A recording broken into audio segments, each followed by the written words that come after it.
ശപിക്കപ്പെട്ട പിശാചിൽ നിന്ന് അല്ലാഹുവോട് ഞാൻ ശരണം തേടുന്നു. ഇന്നാ ബലൗനാഹും കമാ ബലൗനാ അസ്ഹാബൽ ജന്നതി ഇദ് അഖ്സമൂ ലയസ്രിമുന്നഹാ മുസ്ബിഹീൻ. ആ തോട്ടക്കാരെ നാം പരീക്ഷിച്ചതുപോലെ തീർച്ചയായും അവരെയും നാം പരീക്ഷിച്ചിരിക്കുകയാണ്. പ്രഭാതവേളയിൽ ആ തോട്ടത്തിലെ പഴങ്ങൾ അവർ പറിച്ചെടുക്കുമെന്ന് അവർ സത്യം ചെയ്ത സന്ദർഭം. അവർ യാതൊന്നും ഒഴിവാക്കി പറഞ്ഞിരുന്നില്ല.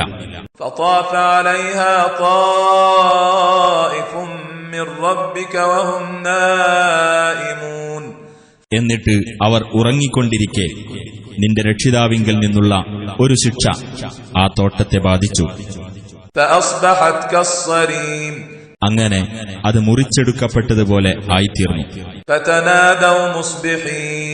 അങ്ങനെ പ്രഭാതവേളയിൽ അവർ പരസ്പരം വിളിച്ചു പറഞ്ഞു,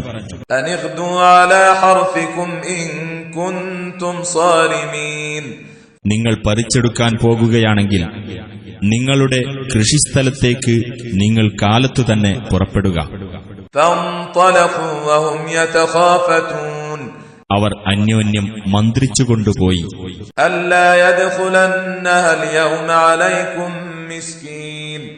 ഇന്ന് ആ തോട്ടത്തിൽ നിങ്ങളുടെ അടുത്ത് ഒരു സാധുവും കടന്നുവരാൻ ഇടയാവരുത് എന്ന്.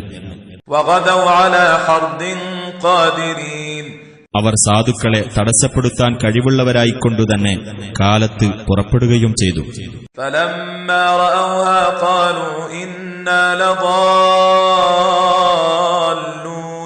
അങ്ങനെ അത് അഥവാ തോട്ടം കണ്ടപ്പോൾ അവർ പറഞ്ഞു, തീർച്ചയായും നാം പിഴവ് പറ്റിയവരാകുന്നു.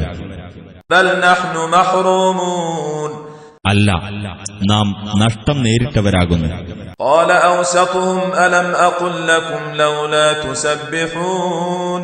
അവരുടെ കൂട്ടത്തിൽ മധ്യനിലപാടുകാരനായ ഒരാൾ പറഞ്ഞു, ഞാൻ നിങ്ങളോട് പറഞ്ഞില്ലേ, എന്താണ് നിങ്ങൾ അല്ലാഹുവെ പ്രകീർത്തിക്കാതിരുന്നത്?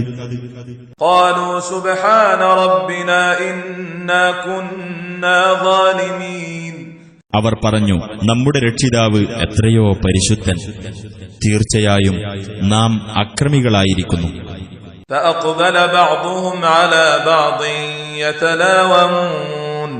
അങ്ങനെ പരസ്പരം കുറ്റപ്പെടുത്തിക്കൊണ്ട് അവരിൽ ചിലർ ചിലരുടെ നേർക്ക് തിരിഞ്ഞു.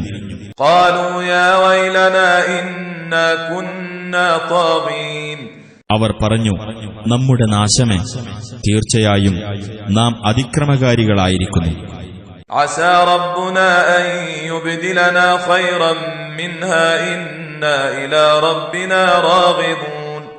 നമ്മുടെ രക്ഷിതാവ് അതിനേക്കാൾ ഉത്തമമായത് നമുക്ക് പകരം തന്നേക്കാം. തീർച്ചയായും നാം നമ്മുടെ രക്ഷിതാവിങ്കലേക്ക് ആഗ്രഹിച്ചു ചെല്ലുന്നവരാകുന്നു.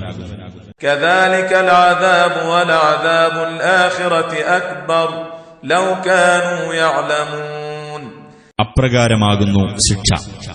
പരലോക ശിക്ഷയാവട്ടെ കൂടുതൽ ഗൗരവമുള്ളതാകുന്നു, അവർ അറിഞ്ഞിരുന്നെങ്കിൽ.